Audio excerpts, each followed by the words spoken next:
MU49 ครับ M60 ครับ 80 70 5 ปีกลัว6 ปีเขานี่ ใส่มาแล้ว4-5 ปีแล้วครับ 8 ปีขั้นหนึ่ง8 ปี85นี่7 ปี มักความทนทาน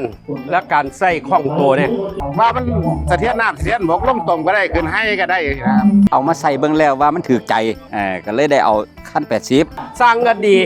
มาให้บริการตามระยะเวลานะมีปัญหาอย่างก็ได้โทษถาม อยู่ประจำ ว่าสร้างมาบริการดี โทรเอามาก็มา